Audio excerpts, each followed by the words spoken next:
What's up guys, my name is Kyle and today I'm going to be answering some of the most asked questions I get about owning an R32 GTR.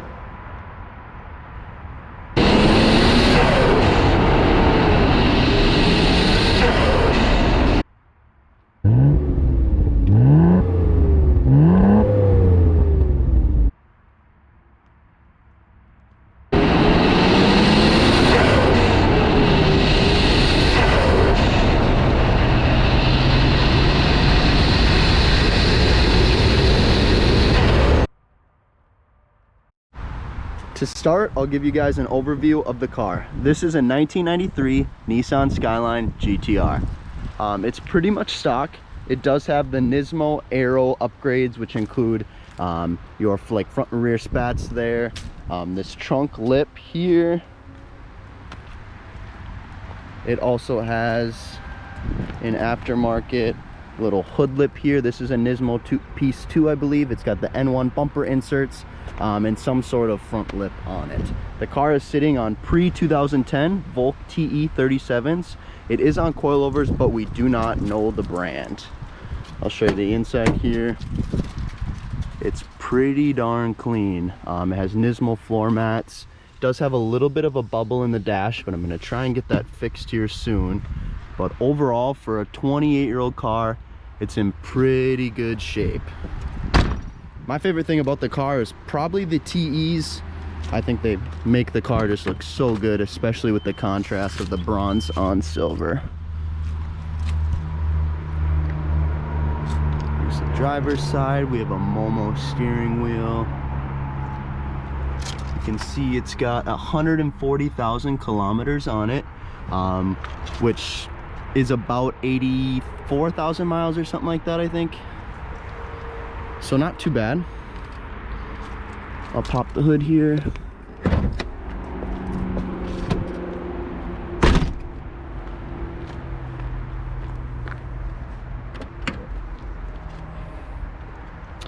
Overall, she is pretty much stock. It does have aftermarket intakes. Those were on the car when we got it. It also had a truss downpipe on the car when we bought it, and an aftermarket catback system. I do not know the name.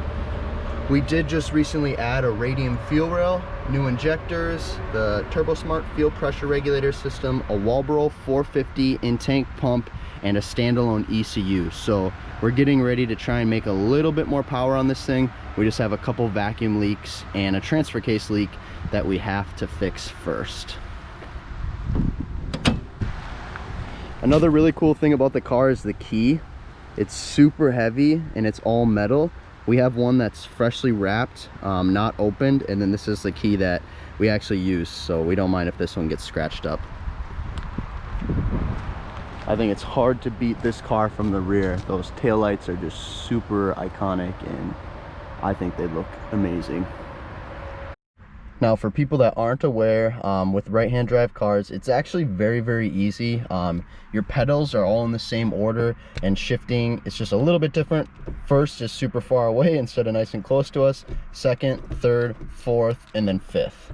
So the car is a 5-speed. It's a GTR, so it's all-wheel drive, and yes, it has the RB26 DETT with factory twin turbos. Now, I know R32 GTRs are becoming more common in some areas, depending where you're from. Where I'm from, it's a pretty small town, so there's not many of them around. So I get asked all the time, where did we get the car? How did we get the car? We used an importer in California, so the car was actually already in the States. So it made it super easy. We just shopped, and when we saw this one, which was exactly the spec that we wanted, we decided to go look at it. Now, another really commonly asked question I get is about cost. This Skyline, with its verified mileage, which is pretty rare because a lot of people swap out clusters and you just never know with a car this age, it was around $35,000. And I don't say that to like brag or anything like that, because I know there's cars that are way more than this. I just get asked that a lot. People are genuinely curious. So this car was around $35,000. And then we had to pay to ship it from California to Minnesota, which was another couple $1,000s. And then once we got it, A lot of people aren't familiar, but Japan's minimum octane of fuel is around 100. So where I'm at, we have 91, and sometimes I can find 93. Now, running a lesser octane of a fuel on a turbo car really does affect the car, and it actually made it miss. So we had to do all those fuel system upgrades, or we didn't have to. We had to do the ECU to allow the car to be tuned, and while we were at it, we decided to do some fuel upgrades just so we could make a little bit more power.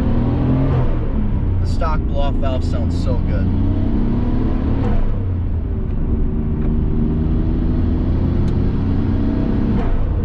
So with the price of the car, the price of shipping, and then we had to put new parts in it right away. The car needed tires when we got it. It needed an alignment. It was painted in Japan and it looks pretty good. It's really common for the cars to be resprayed right before they come over here, because in Japan, garages aren't the most common thing in the world. So you'll see bubbles in the dash and that kind of stuff because the cars see so much sunlight. Now, right now the car is making around 260 wheel horsepower. We have it turned all the way down, and it does have a pretty large vacuum leak that we need to address. Stock, they should be around like 270, 280 wheel horsepower, depending on the health of the motor, from my understanding. With our fuel upgrades in the standalone ECU, after we finish tuning, which will be on ethanol, we're hoping for around 400 wheel. Maybe, you know, 380, 400, that range. So we're pretty excited to finish tuning, and I want to see what this thing makes.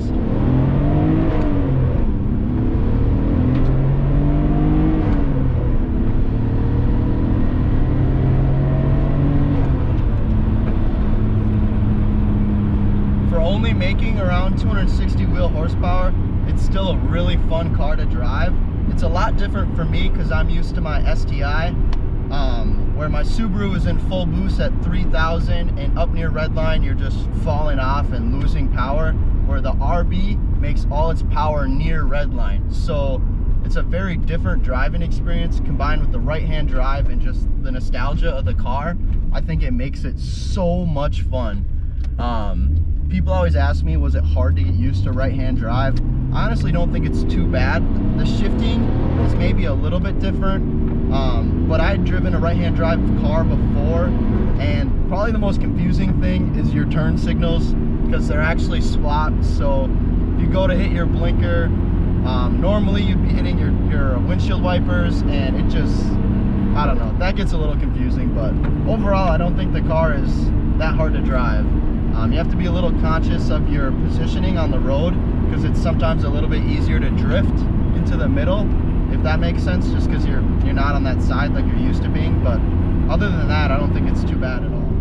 Thanks for watching today's video, guys. I hope you enjoyed it. If you did, please leave a like and subscribe for future GTR content. If you have any other questions about the Skyline, drop them in the comments below and I'll try my best to answer it. And if you have any tips or advice about this whole YouTube thing, I'm pretty new to it, so fire away and I will take advice gladly.